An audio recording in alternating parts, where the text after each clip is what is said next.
Fala, discípulos e discípulas de Jesus, eu sou o Lucas Figueira e hoje no canal Mente de Cristo a gente vai falar sobre maturidade. Bom, depois de alguns meses sem fazer vídeo, para quem não sabe eu casei, tem 4 meses que eu casei, então a mudança de vida depois do casamento e tal, não consegui fazer vídeo, mas tô de volta. Vamos falar sobre maturidade hoje, mas antes de falar sobre maturidade, eu vou pedir para vocês curtirem o vídeo aqui do canal, se inscreve no canal também e manda para algum amigo seu se você gostou do vídeo, manda para o seu tio, para sua tia, para sua mãe, para o seu pai, para o seu amigo. Se você gostou, passa essa mensagem para alguém e vamos alcançar aí o mundo, beleza? Então vamos lá. Maturidade. Maturidade é a porta de entrada para que todas as coisas no mundo espiritual possam acontecer na nossa vida.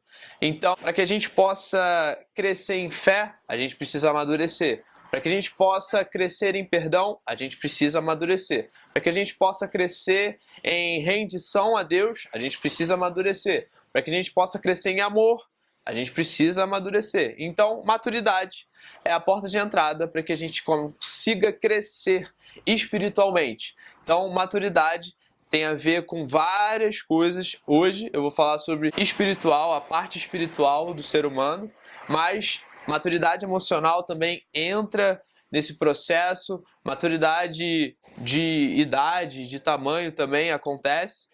Mas hoje a gente vai focar mais na espiritual e um pouco da emocional. Então, o primeiro texto que eu queria ler com vocês está lá em Gálatas 4. Gálatas 4:1 diz assim: Afirmo, porém, que durante todo o tempo em que o herdeiro é menor de idade, ele em nada é diferente de um escravo, mesmo sendo o dono de tudo. Então, aqui é bem claro, né? Paulo está falando sobre o contexto do povo de Israel, para a nova aliança. Gálatas é uma carta que fala muito bem sobre um outro evangelho, sobre as pessoas estarem se desviando por conta de um outro evangelho. Paulo está falando aqui sobre maturidade, e a gente pode pegar e trazer para os dias de hoje, entendendo que enquanto uma pessoa é criança, ela não vai usufruir de muitas coisas que Deus pode possibilitar para essa pessoa usufruir. Então, enquanto a pessoa ela não chega a uma maturidade, às vezes ela não vai usufruir de uma bênção. Porque se você que está me assistindo aí é pai, é mãe, se você tem um filho, você nunca vai dar um carro para um filho de 10 anos de idade, de 8 anos de idade. Com Deus é a mesma coisa. Deus ele é pai, então ele nunca vai dar algo que por mais que seja muito bom para a pessoa, ele não vai dar porque a pessoa ainda não tem maturidade espiritual, emocional para poder usufruir daquilo que ele está dando.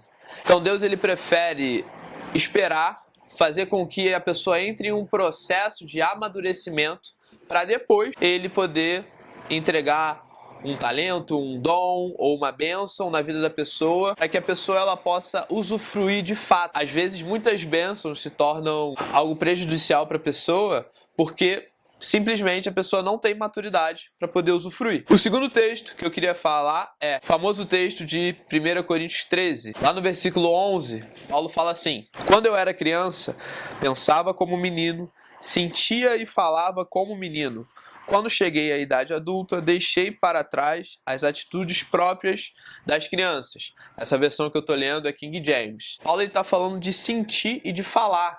Então existe uma maturidade emocional, existe uma maturidade espiritual na hora em que a gente vai se relacionar com as pessoas, na hora em que a gente vai se relacionar com Deus. Deus, ele espera com que a gente cresça e amadureça para que a gente possa usufruir daquilo que já é nosso. A gente não está buscando algo de Deus, porque Deus já fez tudo por nós. A gente está buscando amadurecer para poder acessar a nossa herança. Assim como é falado lá em Gálatas 4. Então, quando a gente conseguir crescer espiritualmente, crescer em fé, em amor, amadurecer isso, a gente vai começar a deixar coisas para trás, deixar coisas de criança, de menino, de menina para trás e amadurecer espiritualmente e emocionalmente.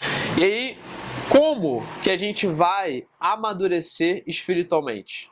Na carta aos Efésios, no primeiro capítulo, Paulo, no versículo 13, ele fala assim: nele, em Cristo, igualmente vós, tendo ouvido a palavra da verdade, o evangelho da vossa salvação, e nele, também crido, fostes selados com o Espírito Santo da promessa, que é a garantia da nossa herança para a redenção da propriedade de Deus para o louvor da sua glória. Então o Espírito Santo é a garantia da nossa herança. É a garantia de que um dia a gente vai estar com Cristo eternamente. Porém, também é a garantia de que nós, aqui nessa terra, já estamos usufruindo dos poderes do mundo vindouro. Então, é o Espírito Santo que vai fazer com que nós consigamos amadurecer dia após dia. E como é que o Espírito Santo ele vai fazer isso? Primeira coisa, rendição. Rendição é a palavra-chave, é a palavra em que a gente vai conseguir entender um pouco do que o Espírito Santo quer que a gente faça. O Espírito Santo quer que a gente entregue os nossos corpos, a nossa mente, os nossos membros a Deus como sacrifício vivo, santo, agradável, um sacrifício voluntário. Nesse sacrifício voluntário, o Espírito Santo ele consegue fazer com que a gente cresça e amadureça. Por quê? Porque nesse sacrifício, nessa rendição da nossa vida, a gente vai deixar coisas de criança, coisas de menino para trás e começar a caminhar em direção à maturidade espiritual que é alcançada em Cristo. Para completar, no capítulo 4, Paulo, ele fala assim no versículo 12, capítulo 4 de Efésios, Paulo está falando sobre a maturidade da igreja através dos ministérios, através do próprio corpo. E aí no versículo 13, ele fala assim: até que todos alcancemos a unidade da fé e do conhecimento do Filho de Deus. Então, unidade de fé, conhecimento do Filho de Deus. E cheguemos à maturidade, atingindo a medida da estatura da plenitude de Cristo. Dentro disso aqui existe muita coisa, mas olha o versículo 14. O objetivo, ou seja, o objetivo da maturidade, o objetivo de chegar à medida da estatura da plenitude de Cristo, o objetivo disso é que não sejamos mais como criança, levados de um lado para o outro pelas ondas teológicas, nem jogados para cá e para lá por vento de doutrina e pela malícia de certas pessoas que induzem os incautos ao erro. Então, o propósito da maturidade é fazer com que a gente cresça e amadureça em Cristo. O Espírito Santo, ele vai fazer essa obra de chegar à maturidade para que a gente um dia possa estar com Cristo nas alturas, para que a gente possa alcançar essa estatura que somente em Cristo a gente consegue, essa dádiva divina. Dentro desse processo, a gente passa por diversas coisas que vão afetar a nossa fé, o nosso perdão, o nosso amor, a nossa alegria, o nosso conhecimento de Deus. Se você gostou desse vídeo, curte aqui embaixo, envia para alguém, para seu pai, para sua mãe, envia para alguém, se inscreve no canal e é isso aí. Valeu!